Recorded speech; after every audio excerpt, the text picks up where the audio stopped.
प्रभु, आपका कोटि कोटि धन्यवाद प्रभु। बड़ी कृपा है आपकी, बड़ी कृपा है आपकी। हम सुखी घर, सुखी परिवार। एक ही तो बेटी है मेरी, उसके भी हाथ पीले हो जाएंगे। मैं कन्यादान करूंगा प्रभु।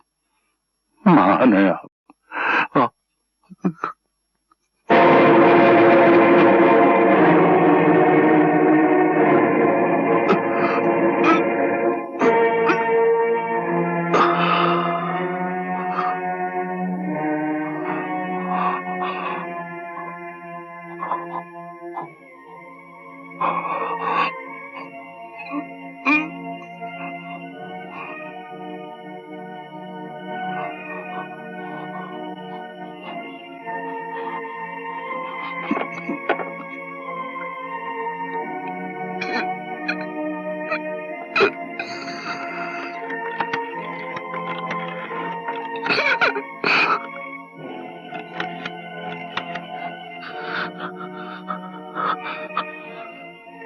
हेलो वकील साहब, मैं दीन दयाल बोल रहा हूं।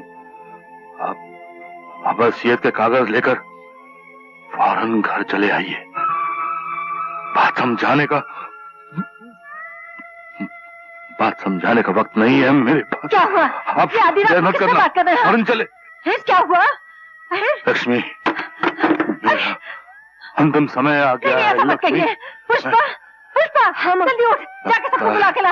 अच्छा, माताजी की तबीयत ठीक नहीं है। वक्त पूरा हो गया है। नहीं, क्या समझती हैं आप? नहीं, अरे पुष्पा, गोपाल, अरे जल्दी आओ, कोई आओ ना।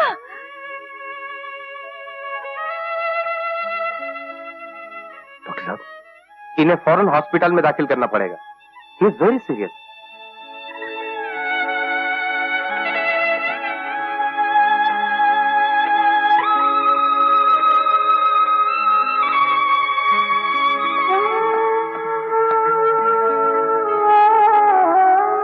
क्या बात है? Something serious? या इज वेरी सीरियस। वकील साहब कागज ले आए? जी, आपके कहने के मुताबिक इस वसीयत में चारों बेटों के 4 बराबर के हिस्से लिख दिए हैं। बाबूजी, इसकी क्या जरूरत थी? जरूरत है बेटे, वक्त का कोई भरोसा नहीं। और फिर ये वो काम है जो मुझे बहुत पहले कर लेना चाहिए था। लीजिए वकील साहब, मैंने साइन कर दिया। जी।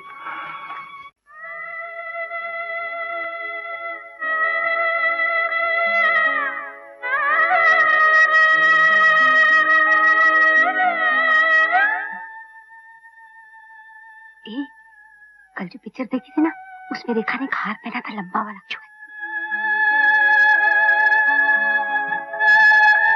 डॉक्टर साहब जी, कोई चिंता की बात तो नहीं है ना? देखिए, जब तक उनकी डायबिटीज कंट्रोल में नहीं आ जाती, ऑपरेशन नहीं हो जाता, तब तक कुछ कहा नहीं जा सकता। आपके ख्याल में ऑपरेशन कब तक होगा? मेरा ख्याल है कल सुबह तक हो जाना चाहिए। ओके?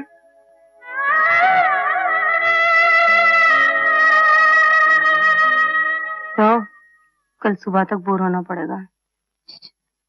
मुझे भी फिक्र। सुनो, इधर आओ ना, सारा दिन बात करते रहते हो। इधर आओ। मैं कहती हूँ घर भी जाना है या बुड्ढे के साथ यहीं मरना है? बच्चे घर में भूखे बैठे होंगे। अरे मगर वगर छोड़ो और जल्दी चलो। अच्छा, जल्दी करो। मैं कुछ करता हूँ।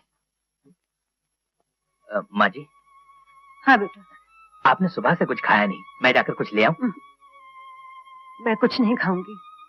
ऐसा करो, तुम लोग सब घर चले जाओ और कुछ खाओ। जी, बेहतर होगा। बड़ी बहू। जी माँ जी। ये घर की चाबियां रख लो, शायद किसी चीज की जरूरत पड़े। बेटा गोपाल। जी। तू भी घर जाकर कुछ खा। नहीं माँ, मैं यहीं बाबूजी के पास रहूंगा।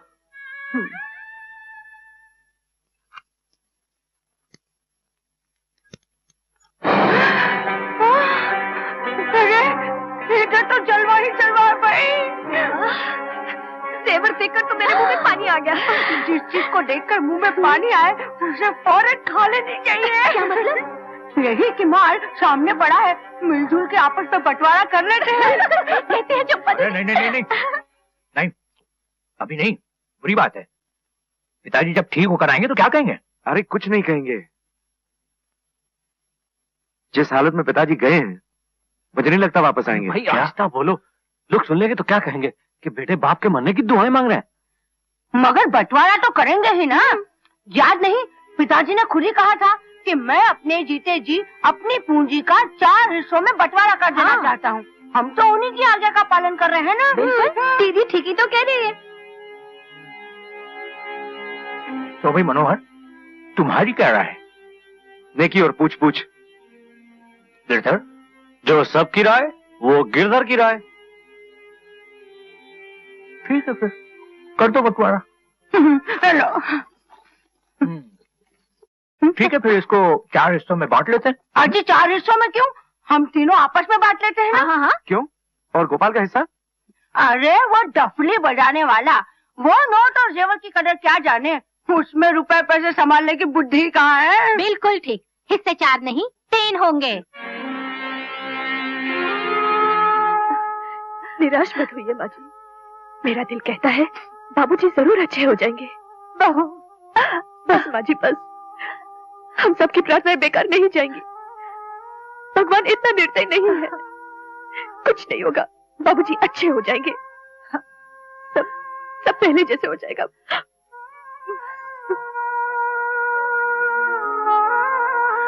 डॉक्टर साहब, थैंक गॉड। ऐसे लगा जैसे मौत के हाथों में गया इंसान वापस लौट आया हो। घबराने की कोई बात नहीं, ऑपरेशन कामयाब रहा। देखा माँ जी, मैंने कहा था ना, हम सबकी प्रार्थनाएं बेकार नहीं जाएंगी।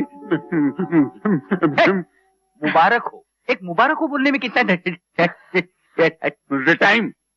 टाइम बोलने में कितना टाइम लगा रहा है। जी पिताजी, आपने बुलाया मुझे?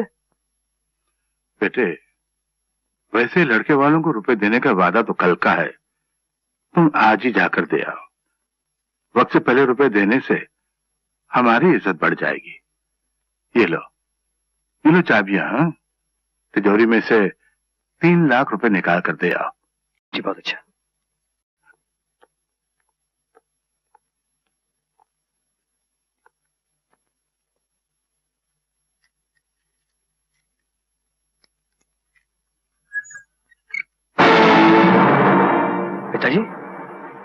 पिताजी इसमें कुछ भी नहीं है। क्या? तिजोरी के रुपए, गहने सब कहां गए? मुरली, मनोहर, गिरधर।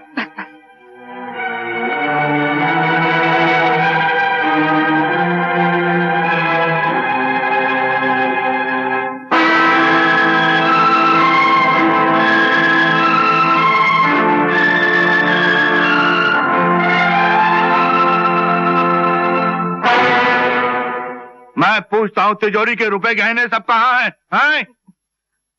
पिताजी, उन सबका तो हम लोगों ने आपस में बंटवारा कर लिया। बंटवारा? अरे बाप तुम्हारा अभी जिंदा है और तुम लोगों ने बंटवारा कर लिया है?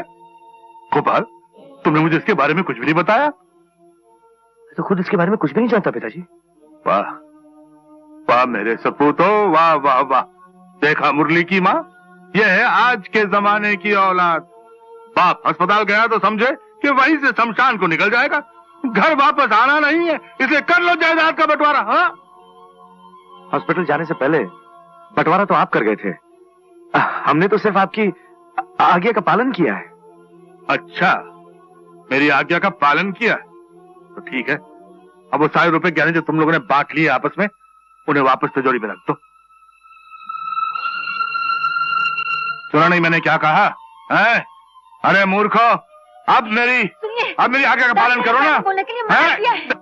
आप शांत हो जाइए। मुझे चिल्लाने से मना करती हो और इन बेगैरतों को मना नहीं करती, समझाती नहीं है? कल का ज्वाला प्रसाद जी के यहाँ 3 लाख रुपए नहीं पहुंचे ना, तो हमारी बेटी का रिश्ता टूट जाएगा, उसकी सारी जिंदगी तबाह हो जाएगी, बर्बाद हो जाएगी। और उसका सारा कारण ये होंगे ये तुम्हारे ये बेगैरत मूर्ख। अरे मेरा मुंह क्या देख रहे हो? पिताजी, आपकी बड़ी बहू कह रही है। बड़ी बहू? कौन, तुम्हारी बीवी? हाँ, बीवी के गुलाम। बोलो, क्या कह रही वो? बोलो। यही कि गोपाल की शादी में हमने 1 पैसा नहीं लिया। हाँ, तो फिर पुष्पा की शादी में क्यों दहेज दें? और पिताजी, वैसे भी दहेज लेना और देना दोनों कानूनन जुर्म है।